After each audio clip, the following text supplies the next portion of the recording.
Hi, Paul Galavies here, 2 Minutes to Happiness. I want to do a quick video on an affirmation definition, or what is a definition of affirmation. I did one already, but other people are typing in this search, so I want to do one for this. The definition of an affirmation is a statement that is made that is potentially contrary to what you actually are experiencing now, but is something that you want to experience or something that you want to make real in your life. So an affirmation states what I want to be real, but it may not be real right now. Hopefully that makes sense. Well, how do you use an affirmation? Well, an affirmation is something that you need to do repetitively, because depending on your what we call programming, your limiting beliefs, since you were a kid, you have been programmed, whether you know it or not, by your surroundings, by everyone around you, by everything that you take in. That has created who you are, how you function, how you see things. So an affirmation can change those things, but it takes time. It's taken me 48 years to get to where I'm at now. So if all of a sudden I wanted to turn and believe something totally different, guess what? That's not going to happen overnight, because I have a lot of stuff in my head that says this is who Paul Galavies is. This is what he thinks. This is what he has learned. This is what he knows in his heart to be true. So to change those things is not going to happen overnight.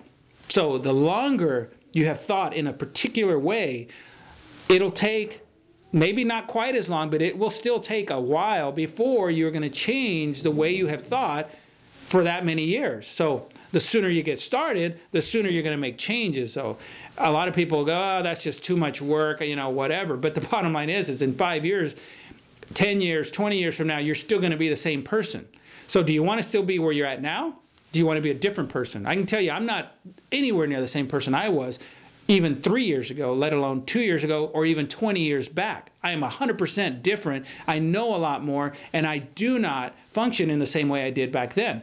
A lot of the programming that I had growing up, some of it I've kept, a lot of it I haven't. The stuff that is good, I've kept. The stuff that I haven't, or that doesn't affect me in a good way, or doesn't build me, or doesn't help me grow, doesn't affect me anymore. It's been changed. It's been reprogrammed through the use of affirmations, through the use of, now I use Questformations, which is a whole nother thing.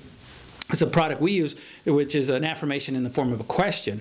I've used subliminal discs and tapes. Those I don't think they really work, but I spent so much money on them that I still use them, and my kids call it the wave music. But I've used everything: hypnosis, subliminals. I use brainwave entrainment still to this day. I've tried to meditate, and that's what brainwave entrainment does. But affirmations, they're great. If that's your starting point, start there. I mean, they cannot hurt. It will just take time, but they will. You'll see difference. But the bottom line is you have to first make that choice. That the affirmation, you have to make the choice that you're going to make a change, and then therefore the affirmation will make a difference. Because if you just use an affirmation, but up here you haven't changed, you haven't made the decision to be a different person, you haven't made a decision to stop smoking, lose weight, love your wife, love your kids, be more loving to people around you, guess what? It's never going to change anyway. You can say all the affirmations you want till you're blue in the face, and you're not going to change because you haven't made that mental decision to change. If you want to stop drinking, guess what? Until you see yourself as a non-drinker, you're not going to stop drinking. You're always going to make decisions. You're always going to rationalize it. Oh, it's okay. I'm only doing this, because I want, I'm at a party or whatever. But the bottom line is there's a reason you need some of these things. There's a reason you hold on to some of these things. And until you decide to let go of those things, you won't. It's that simple. You will maintain the grip that you have on those things, and no affirmation in the world is going to change that until you decide to let it go, to change it, to become something else. So again, Paul Galavies, 2 Minutes to Happiness. Comment below, challenge me, ask me questions, whatever you want. I'll do my best to respond right away. Thanks.